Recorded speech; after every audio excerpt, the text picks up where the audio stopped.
So last week, we were in Daniel chapter 10.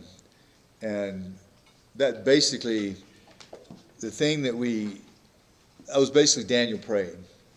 And God sending the messenger, the angel, to him. And remember, Daniel had a dream. And he had turned to God and said, what does this mean? And it's very disturbing. It was a dream with a lot of warfare and just a lot of stuff going on. And Daniel, who is the interpreter of dreams, could not interpret his own dream. And he was frustrated. And he spent, how many days in prayer was it? It was 3 weeks, 21 days in prayer. And not like that's all he did during the time was pray. He ate, but he still fasted certain things just to keep himself sharp, reminding himself, maybe reminding God that he's serious about this. And so he was seeking God for understanding. And remember, the other thing he had been praying about was the 70-year exile in Babylon was about over. And so he's reminding God, and this is an unusual thing.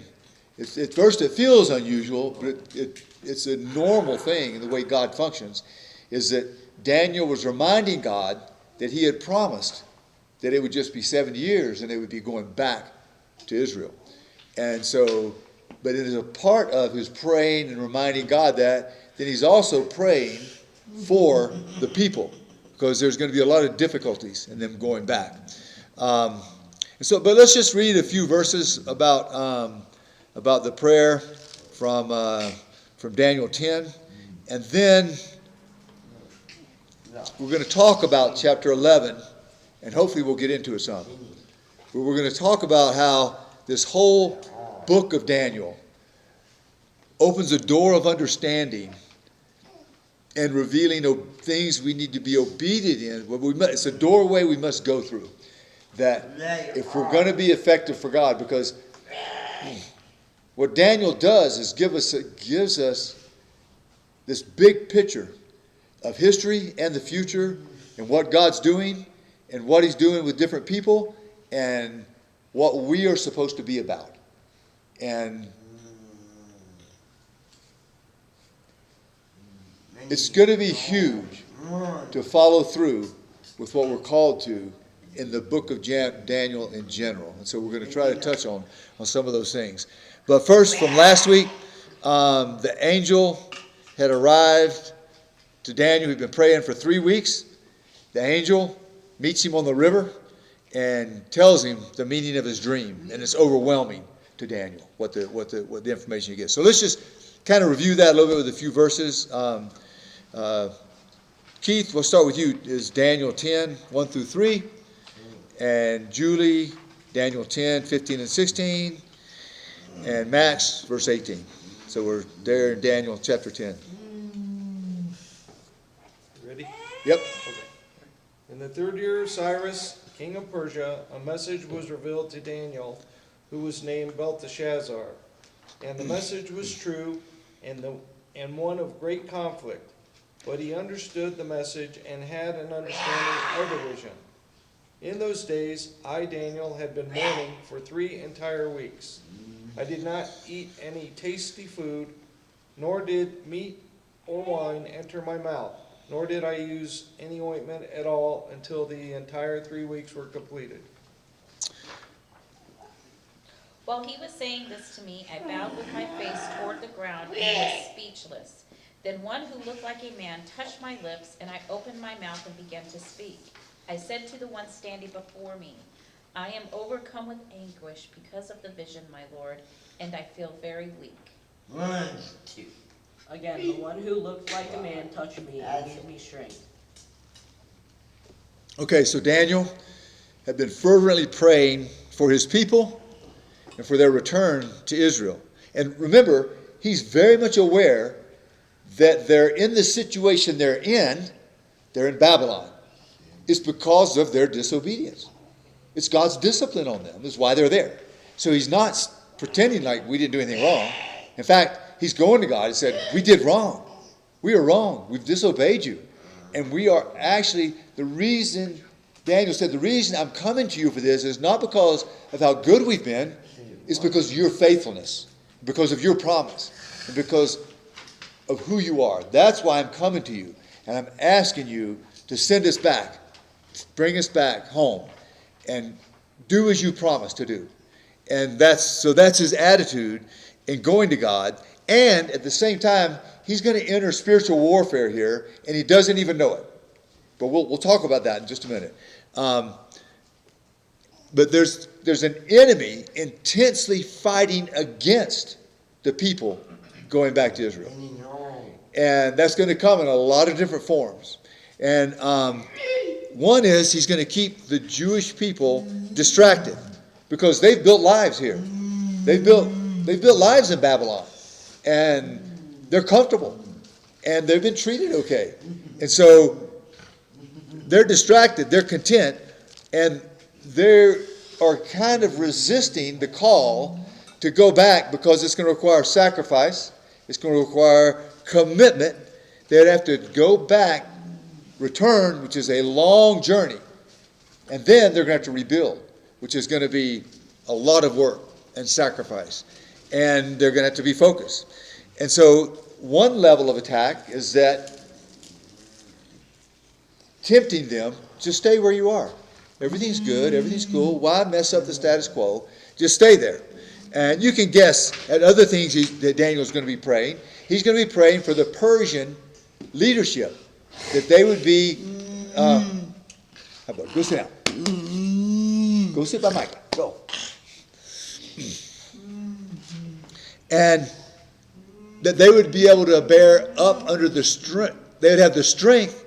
Because now, not only there's going to be harassment from the enemy on the trip, they're going to be harassed, they're going to be attacked, and they need strength to bear under that. They're going to be discouragement. He's going to be praying for their discouragement and be praying that they'll be willing to commit. And so Daniel's prayer is going to include all of this. But he's not aware of the spiritual battle that's going on. Remember, the angel came to him and said, as soon as you started to pray. Now, let me apologize to you guys first here. Is that I'm talking a lot today. And this is just necessary so that we can get the most out of chapter 11. Chapter 11 is probably the most history-filled chapter in all the Bible. And it takes place the first half of chapter 11. It covers history in great detail. The thing unique about it is that it hasn't happened yet. There's at least 100 prophecies that are fulfilled in chapter 11. Nobody talks about this. It's because it's grueling to read through chapter 11. But it's about the future, and I believe it covers the 400 years called the silent years between the Old Testament and the New Testament. But these prophecies from Daniel cover that time period of what's going to be happening during that time period. For Daniel, it was prophecy. For us, it's history. And we can go back. And it's like, I went back. I double-checked all this. And it's like, no, this is separate from the Bible. There's a complete historical account of all this stuff. It's really wild. But we're preparing so we can understand chapter 11 a little better. So bear with me as we're not actually digging into the verse by verse as normal, that we normally do. So Daniel, remember, was not aware. The minute he began to pray, God's like, Gabriel, go. Michael, go. He's sending the angels to do the work and to go talk to Daniel. Okay, so Daniel had entered. This is so cool, is that the spiritual warfare, the unseen realm that Daniel was in. But Daniel was, in a sense like us, he's a regular guy, in that he didn't even know he was entering the battle. So God sent the angels in response to Daniel's prayer. Daniel prayed. God said, go. And while Daniel was praying, God's warriors are receiving strength from Daniel's prayer, and they're fighting. And we're told there's a demon that is over Persia. That's Iran. And that this demon is, sit down, bud. Go sit down. That Daniel is praying, And this angel is actually fighting warfare with a powerful demonic being that's the kind of the head guy over Persia, which is Iran. And so that is going on, and Daniel doesn't even know it. So I really want us to pick up on this and enter into spiritual warfare. But I'm not asking you to go start calling demons names and that kind of stuff, okay? That's garbage. We want to talk to God. Let him handle it. Let Gabriel and Michael and those boys handle it. We're not ready to face a demon. If you remember the picture we got of the angel that appeared to Daniel, I mean, the dude was impressive. A powerful being. And remember, demons are like that, but the opposite. So we don't want to engage them. We want to engage God and let him take care of that. So he's praying, and the results were dramatic. It's not, he didn't feel anything. He's just praying. In fact, he's getting nothing. He's praying. God's sending messengers. God's answering prayer.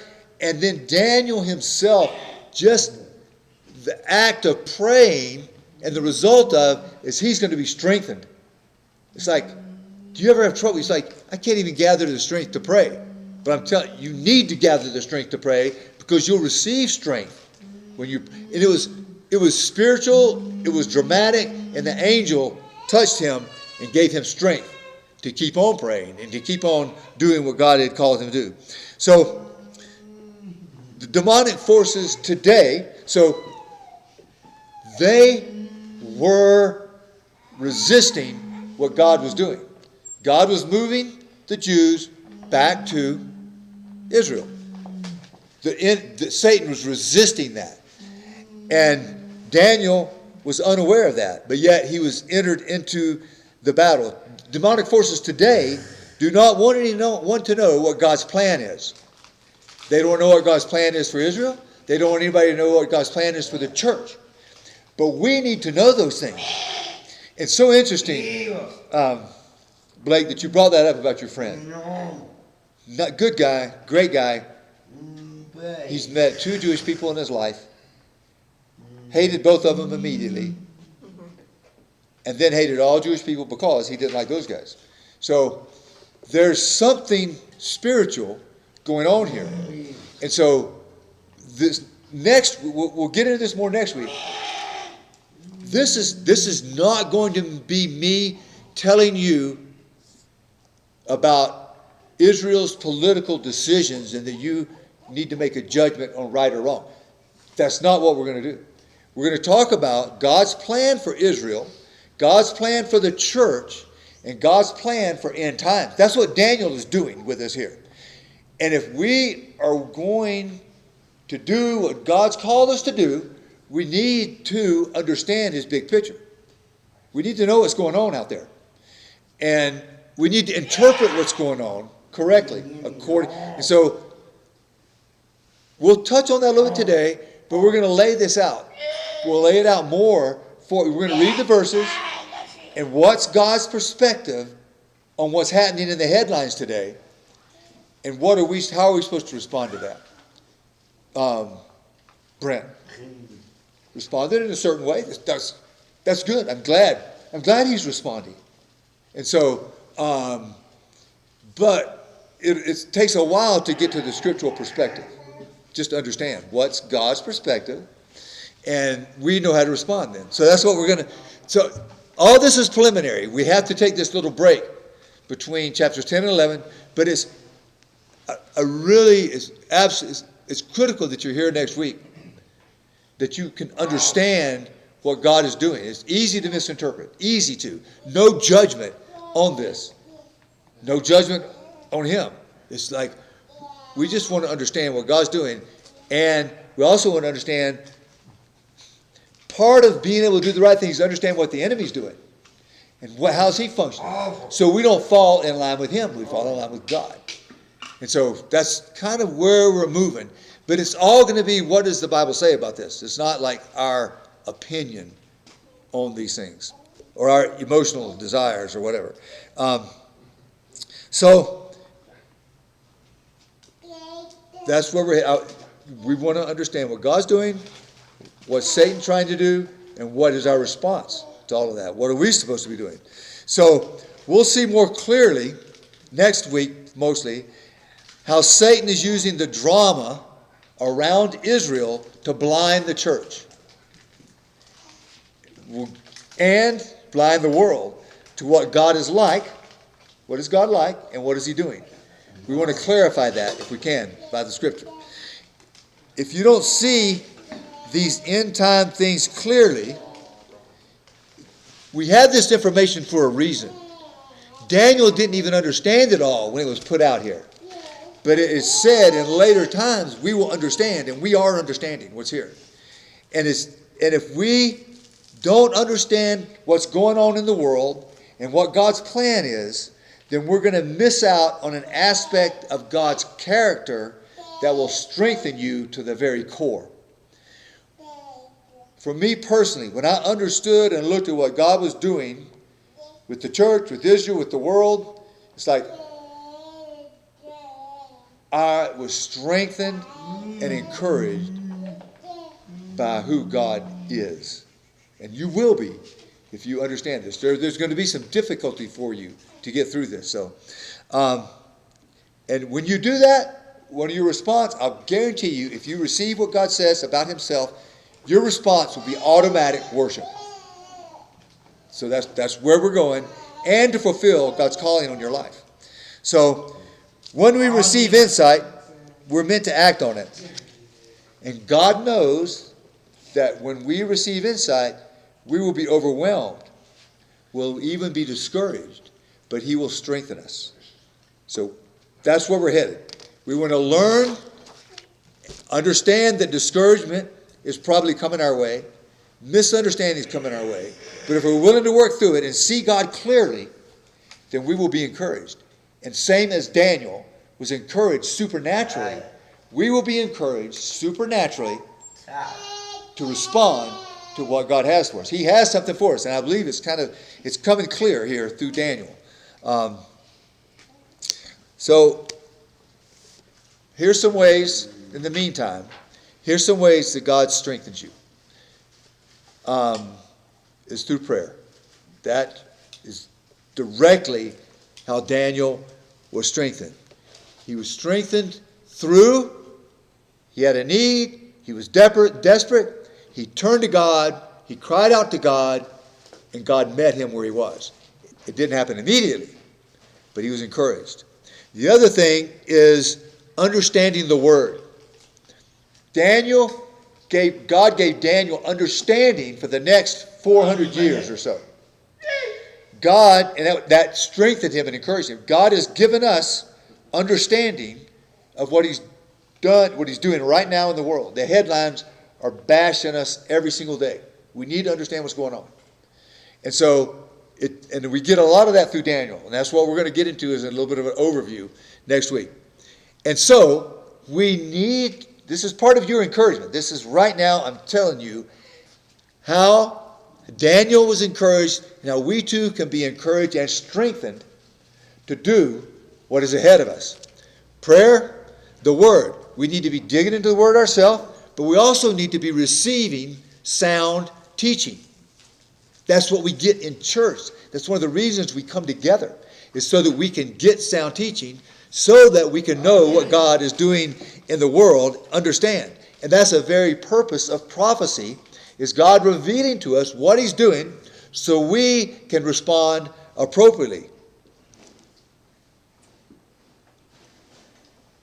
Now, when we look at prophecy, we talked about this last week.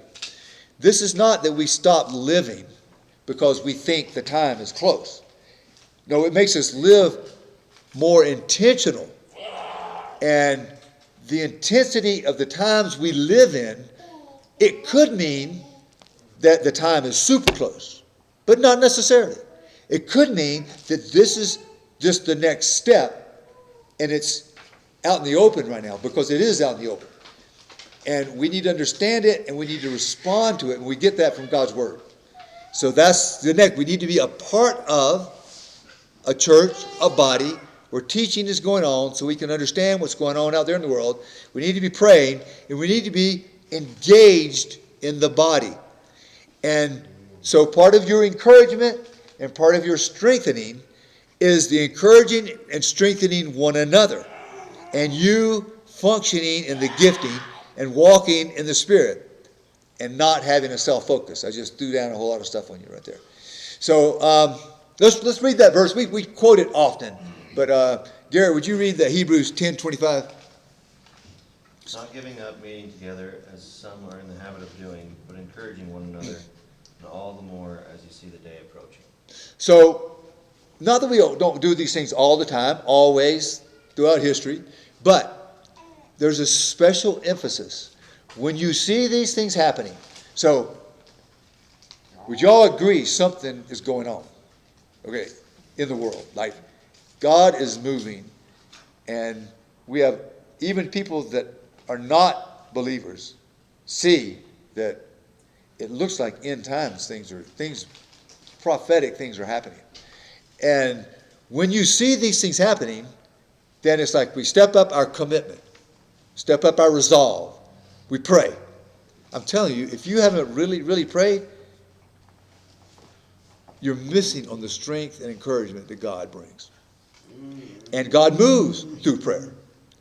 And if you're not in the Word, and you're not digging in, trying to understand what God is doing, then you're missing out on the encouragement that God gives through His Word and through prophecy. And if you're not engaged and committed to the body, you know, I mean, this sounds like self-serving. But this is just the things that God says.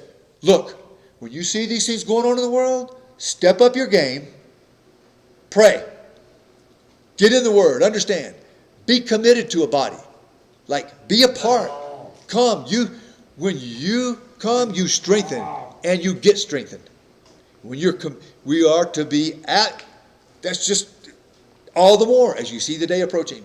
We're to be committed to these things, and it takes that. It takes commitment, and it takes resolve to do these things. We are seeing the day approach, and you need the training, and you need the awareness, just like Daniel, and you need the strength, just like Daniel needed those things. And God will reveal those things to you, give you a deeper understanding, call you to prayer, and give you strength through each other, and you will bring strength to others. And you'll be strengthened, not just to strengthen one another, but to go out into the world and do what God has called you. He's given you a purpose. He's called you to something. And we need to be responding to that. In other words, ignoring the battle does not make it go away. Do y'all know that we have a human tendency to do that? Ignore the battle. And maybe it'll go, ignore that over here. And maybe it'll go away. It's not going away. It's going to intensify. Ignoring the battle, ignoring what's going on in the world will not make it go away. Things are heating up. I mean, nobody bats an eye anymore at a Christians being killed. I mean, they're being slaughtered in Africa and every place in the world. And it's like, nobody thinks anything about it. It's just like status quo. No, there's a battle going on. We need to be aware of it. We need to enter that battle. God is activating the church for these days. Did you see the response? I know you did. We've talked about it. To Charlie Kirk. What happened? Okay, I'm not calling that revival, okay? I'm not calling it revival. I'm calling it, and there's other things going on too that are happening, just thing after thing after thing. There is a response. There is an awakening. I'm not calling it a revival. It may be, but I'm not calling it that yet. I'm calling it God activating the church to action, to up the game, intensity, and to do what He's called us to do. It's in the headlines every day. It's in your face. It is. If you have your head in the sand if you cannot see it. Where's the hot spot in the world right now? Middle East. Israel? Israel. Narrow down.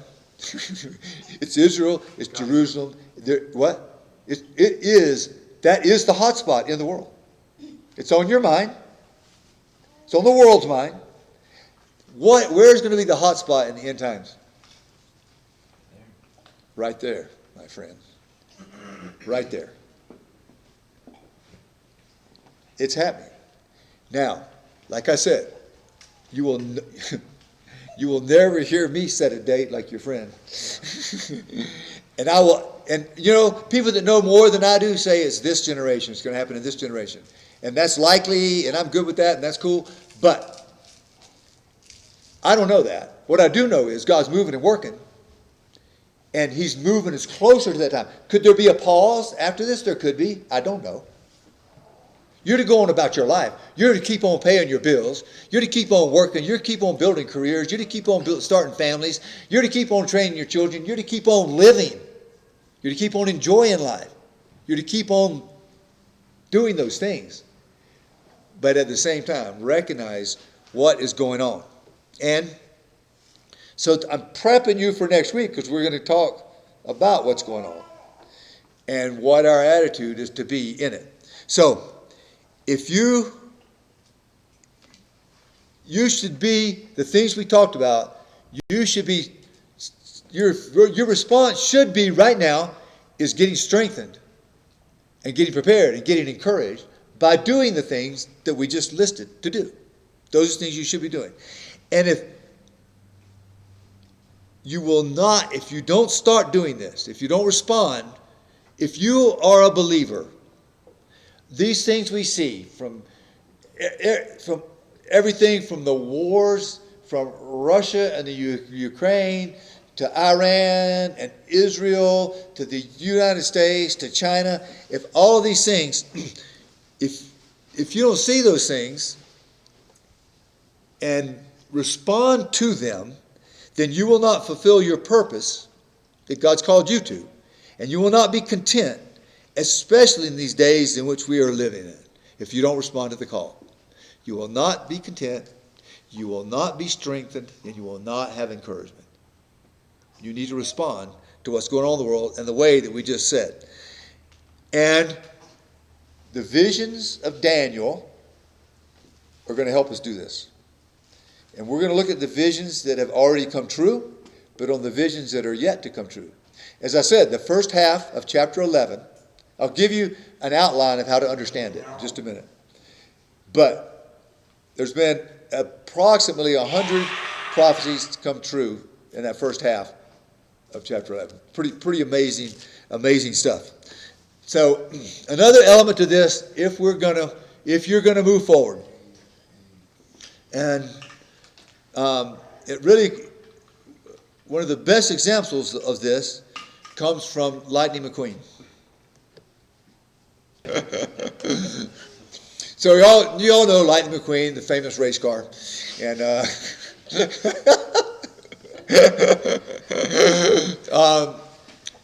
who was tied for the Piston Cup, and ended up in the little podunk town, Radiator Springs, and couldn't believe how ignorant everybody was and how much they didn't appreciate his greatness. And at one point, I think it was Hudson Hornet, was said to Lightning McQueen. This is like, the last time I shared with you an example from a kid's movie like this, I got all the details wrong and y'all had to correct me. But so,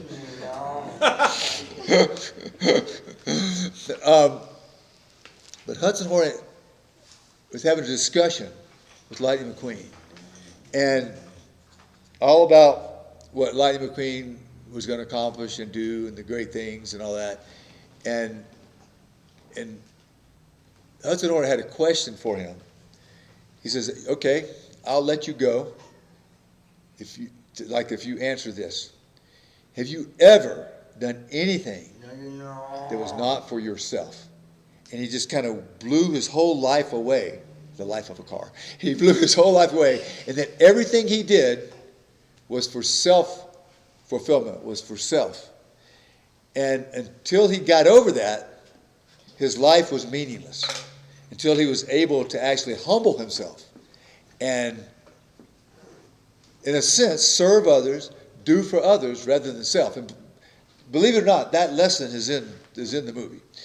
And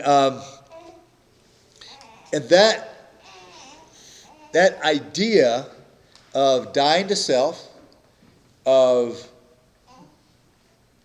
actually putting others people's needs ahead of your own, of putting God first, is the only road to contentment. Now we know this, we've studied this in depth, but that is a part of the preparation we're talking about, to be strengthened, to be encouraged, and to fulfill purpose and to understand what's going on in the world, is understanding your relationship to yourself.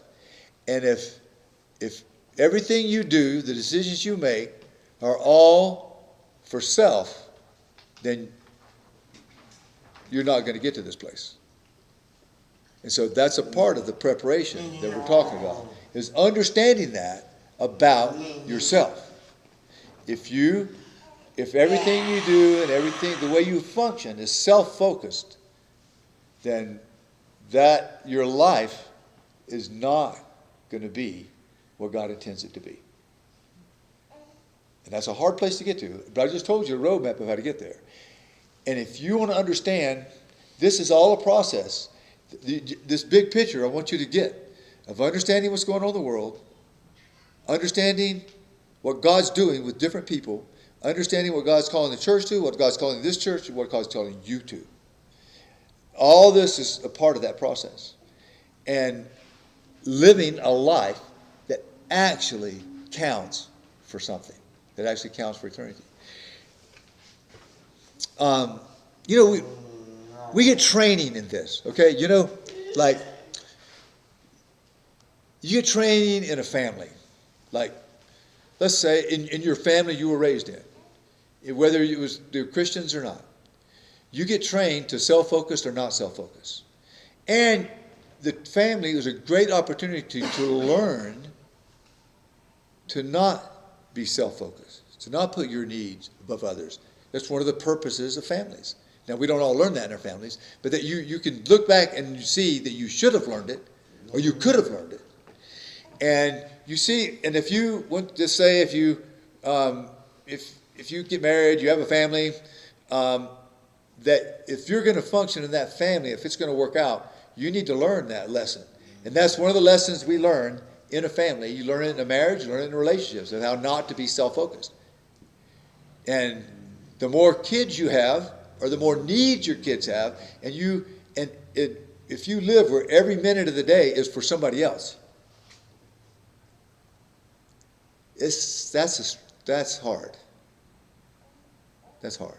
Where you don't get your own time to do whatever you want to do, and you're always living for somebody else. That's hard. But I'll tell you what it is, though. It's training. It's growing you up. If you have to live like that for a season, if one of the best ways is to have some babies, right? Right, Brady? That'll help teach that lesson. But one thing about it, if it only stays home, then you haven't learned it. If you're just inward focused on your spouse, significant other, whatever, if you're just inward focused on your little family and endeavor, then good, you've done well. But not really. When it's real is when it goes out to others too. But the same is also true. If it's just to others, but you don't treat your family like that, then it's just as true. So this idea, this principle of not being self-focused is, God is teaching us that continuously if we're paying attention, if we'll learn it. He wants us to learn it so that we can be effective in what He's called us to. And that fits into that big picture of prayer, the Word, the body, and the self-focus, understanding what's going on in the world, and fulfilling the purpose God's called you to. It all works together. So now, chapter 11, I'm going to give you a quick overview we'll start into it, but we're not going to have time to get through the whole thing. Come back, Keith. You need this. So, Daniel chapter 11, verses 1 through 36 is history for us. Okay, if you want to understand it, remember, we're building a foundation. We're building a foundation to understand what God is doing in the world right now, so that we can respond. God called, I don't know if when Jesus, we won't go to the verse now, he told them, like the Pharisees, the Jewish leaders, he said, if only you knew,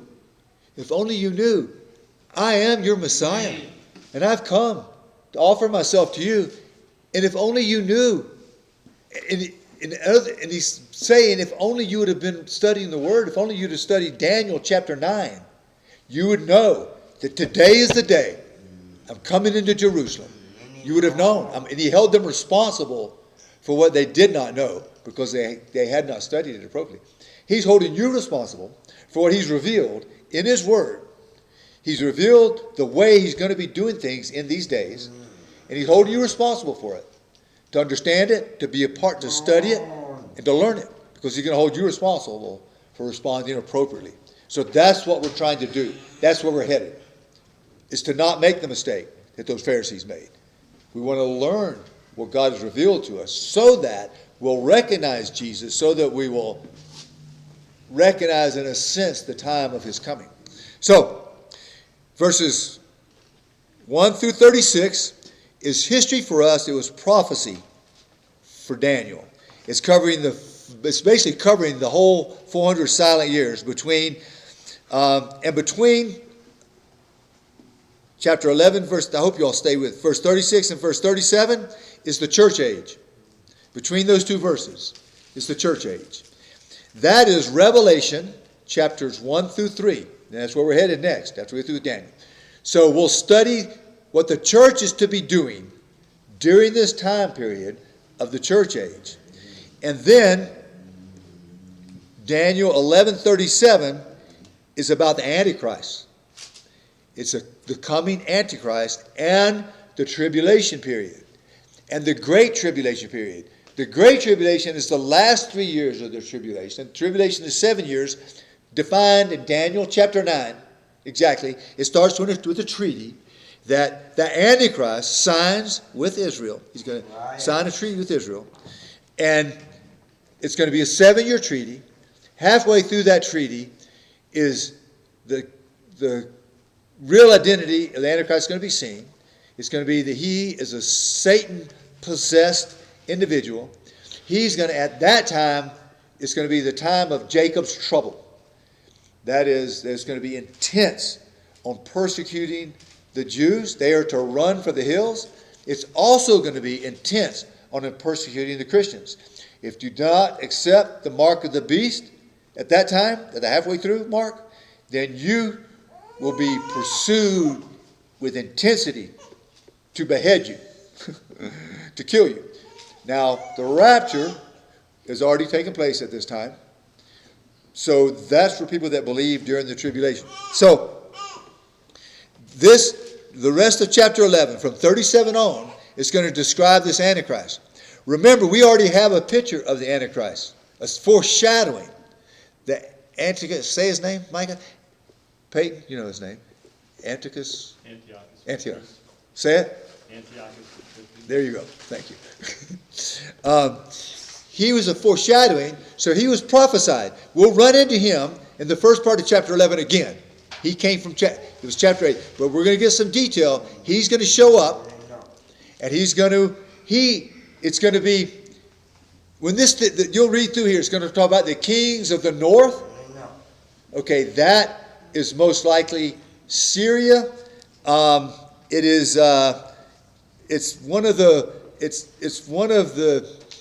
when Alexander the Great conquered the whole region, and he died suddenly. It was divided into four generals. Remember that? One of those generals is over like the area of Syria. It's a much bigger area than Syria. But that is the king of the north. It's that general that they're going to talk about in this first half. The king of the south is the other general that was over Egypt. And he's the king of the south that they're concerned about coming to attack. Now, Israel is under the command of the general of the north, that is basically from Syria, the Suluids. I have it written down there. I never can pronounce it. It's but if that's the name that if you read in history, that's the name. What? Seleucids. Seleucids. Yeah, that's it. Seleucids. So that's the north area. That's that whole kingdom of the north. That's from the name of that general that was one of Alexander the Great's generals. And then the general from the south is even harder to pronounce because the P is silent. Ptolemy, I think. Ptolemy? Ptolemy. That's it. Ptolemy. So I'm terrible at these things. See, you need to be around, Peyton, so you can pronounce these words for me. So that is the king. If you read in history, that's the king's name that's over the kingdom of the south, which includes Egypt, just to give you a little bit of thing. And so if you read this first half of chapter 11, it's very confusing. But that's who the king of the south, that's the king of the north. Now, it will talk about in the future, there will be a kingdom of the east that's going to come. And a kingdom from the north that's going to come. That could be China, talking about from the east, because that's the east of, I had to look this up. It's east of Israel. China is east of Israel. And it's true. And Russia is north of Israel. So those are two kingdoms that could be involved in the last half of chapter 11. I'm just giving you, as you read through this. So the first half is all history for us. But at verse 37 on in chapter 11, it's going to dig into the Antichrist, about what the Antichrist is like and what he's going to do. And so that's where we'll be next week. Is we're not going to identify the Antichrist, but we're going to talk about the Antichrist and what it's going to be like, and also what God's doing in the kingdoms of the world and what he's doing in Israel. And help us identify where we are in time right now and what we are to be about doing. And when we understand that, it'll help us know how we are to respond. So that's where we're going to be next week. And that is a setup for next week.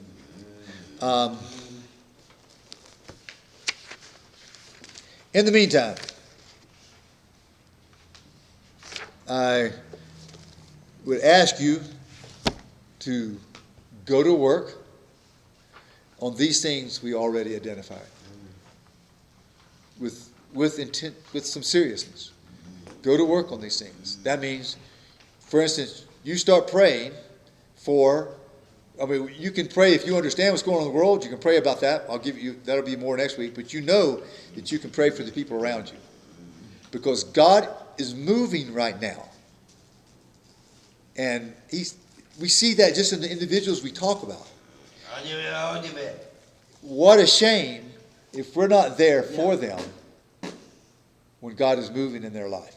If we're not there. If we're not where we need to be so that we can respond to what God is doing. That's how God works. We respond to what God is doing in their life. I'm not saying that God can't do it without us, but this is what His plan is to use you.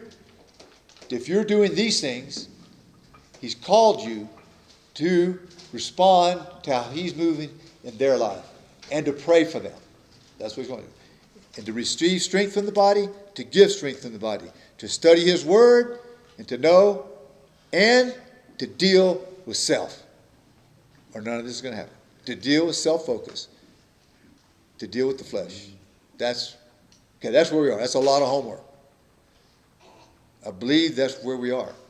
As I've look, if I study this, this is what I keep coming, this is where I keep landing. This is where we are, we need to respond.